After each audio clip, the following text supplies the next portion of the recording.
Halo, selamat pagi. Pada kesempatan ini, kita akan membahas tentang permintaan. Teori permintaan. Permintaan dapat diartikan sebagai kuantitas suatu barang tertentu di mana seorang konsumen ingin dan mampu membelinya pada berbagai tingkat harga dengan asumsi faktor lain tetap atau disebut ceteris paribus.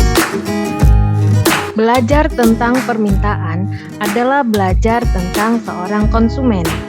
Biasanya, konsumen lebih menyukai harga yang murah dibandingkan dengan harga yang mahal. Sehingga, hukum permintaan atau the law of demand pada saat harga barang naik, jumlah barang yang diminta sedikit.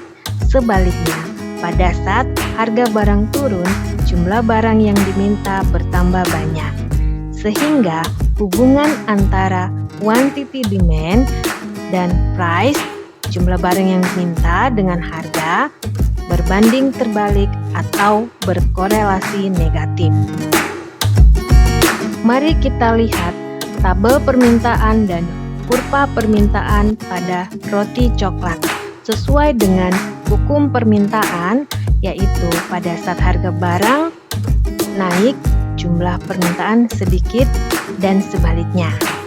Di sini, pada saat harga roti coklat Rp500, jumlah permintaannya 10. Pada saat harga roti mengalami kenaikan Rp1.000, jumlah permintaan 8. Pada saat harga roti 1.500, jumlah roti yang diminta 6. Pada saat harga 2.000, jumlah permintaan 4. Dan pada saat harga roti 2.500, jumlah permintaan roti pun semakin sedikit, yaitu 2. Sehingga, kalau kita gambarkan kurvanya seperti ini, yaitu bergerak dari kiri atas menuju kanan bawah, disebabkan oleh perubahan harga roti coklat itu sendiri yang mengalami kenaikan harga maupun penurunan harga.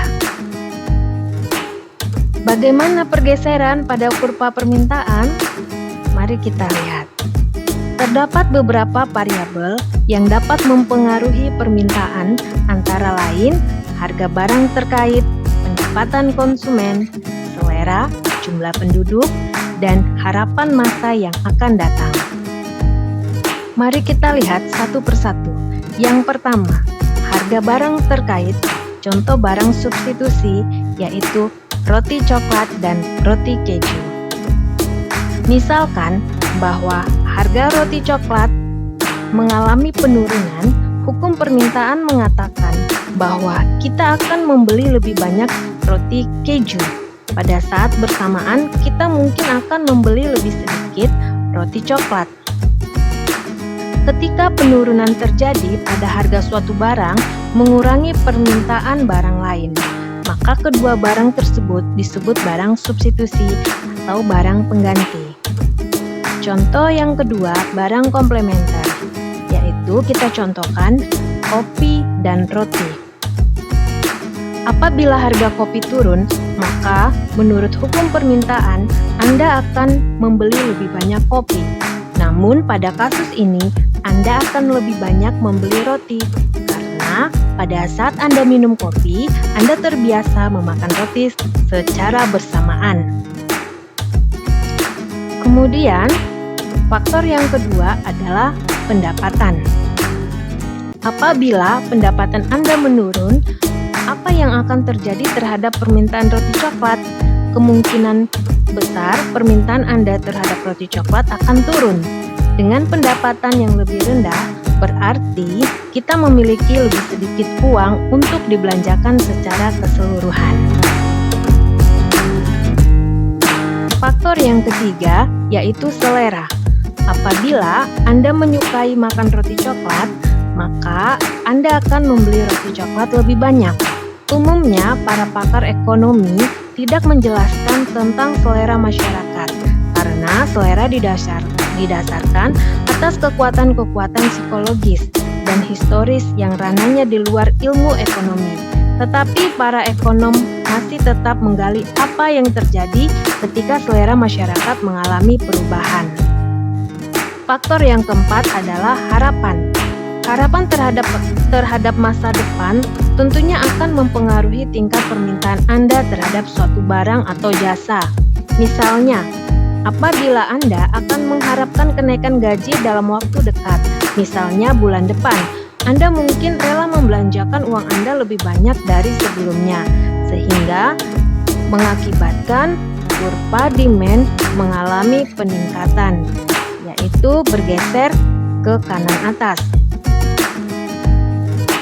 Apabila Anda mengharapkan bahwa harga suatu barang bulan depan akan turun, mungkin Anda akan memutuskan untuk membeli barang lebih sedikit bulan ini, sehingga mengakibatkan kurva demand bergeser ke bawah atau menurun. Faktor yang kelima adalah jumlah penduduk. Semakin banyak jumlah penduduk, maka mengakibatkan permintaan terhadap suatu barang ataupun jasa semakin meningkat, sehingga mengakibatkan kurva demand akan bergeser ke kanan atas. Begitu juga dengan sebaliknya, jika jumlah penduduk sedikit, permintaan terhadap barang pun semakin sedikit, mengakibatkan kurva demand bergeser ke bawah atau menurun.